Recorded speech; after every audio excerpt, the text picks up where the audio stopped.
Prime Matters, in collaboration with Slaking Thirsts podcast, presents the Christian Mythic narrative, The Deep History of the World. PrimeMatters.com is a groundbreaking project of educational outreach of the University of Mary, awakening the Catholic imaginative vision.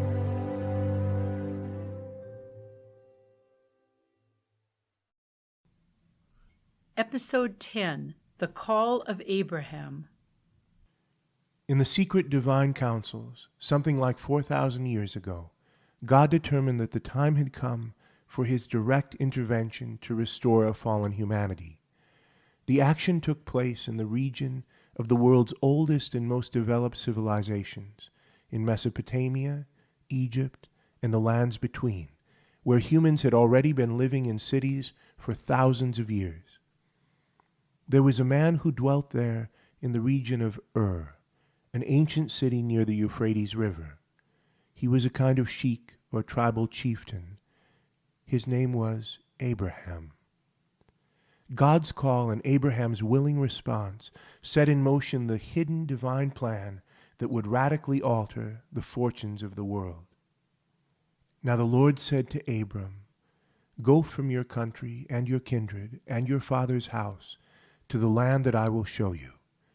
And I will make of you a great nation, and I will bless you, and make your name great, so that you will be a blessing.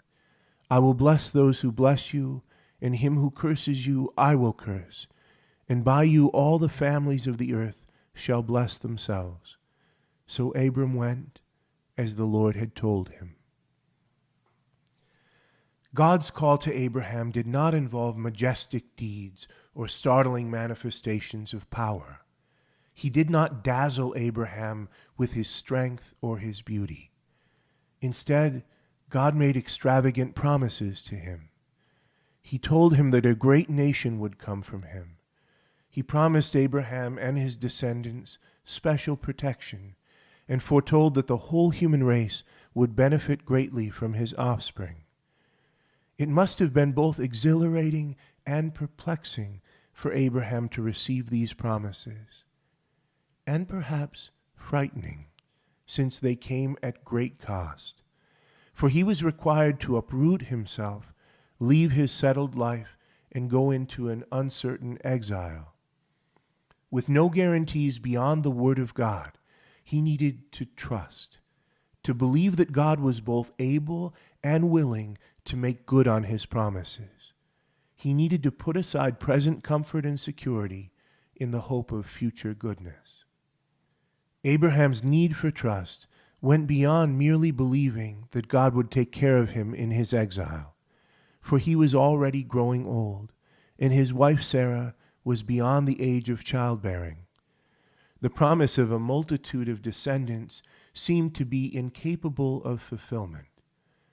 Yet Abraham believed God, and gathering his belongings together, he left his home, taking his wife and all his household with him, and went into exile, eventually settling in Palestine. By doing so, he initiated a pattern of faith, a believing response to God's promises and commands that began to undo the unbelief of Adam and Eve. Our first parents had been unwilling to entrust their future to God. Abraham reversed this sad event, throwing himself in trust upon God's goodness and mercy. He thus became the father of all those who believe God's promises and who act on them. In return, God was faithful to Abraham and provided well for him in his exile. He enabled Sarah to miraculously conceive and bear a son, Isaac, the child of the promise. He made further promises to Abraham concerning the land where he was sojourning as an exile, that it would be given to his descendants as their own. Through many difficult trials, God forged in Abraham the kind of faith that would be necessary to undo the wounds of the race. Most noteworthy among those trials, and full of significance for the future, was God's directive to Abraham that he offer his son Isaac in sacrifice. To comply with this command was not only anguishing to human feeling, it meant the destruction of all the promises of future blessing. Isaac was Abraham and Sarah's only son, the one through whom the promised great nation was to come. To obey God in this instance would seem to annul all of Abraham's past obedience. It put the whole of his life, his wandering exile, and his readiness to believe God in jeopardy. Yet still, Abraham trusted. He had come to understand God's faithful nature, and he preferred loyalty to God rather than relying on his own limited understanding. Abraham went with his son Isaac to the place God had indicated and built an altar of sacrifice. "Father," said Isaac, "here is the fire and the knife for the sacrifice, but where is the lamb for the offering?"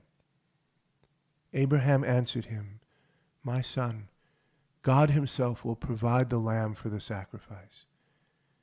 He then bound Isaac and laid him on the altar. But as he was about to offer the sacrifice, God spoke to him and prevented him from doing the deed.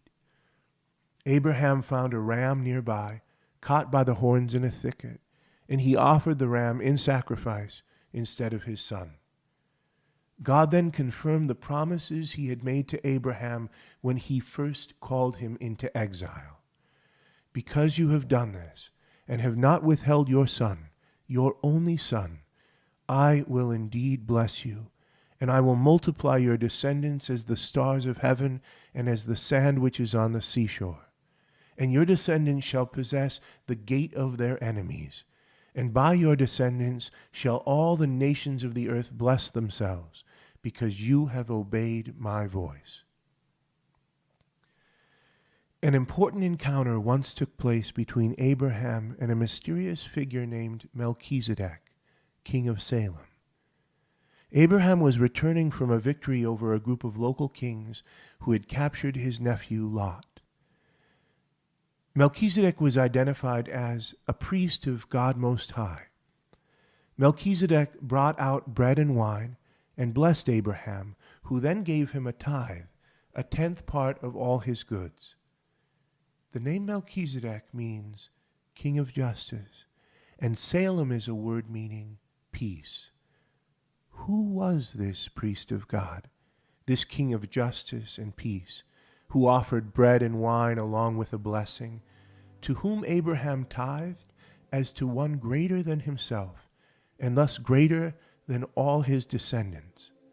That question would follow the children of Abraham down the long years.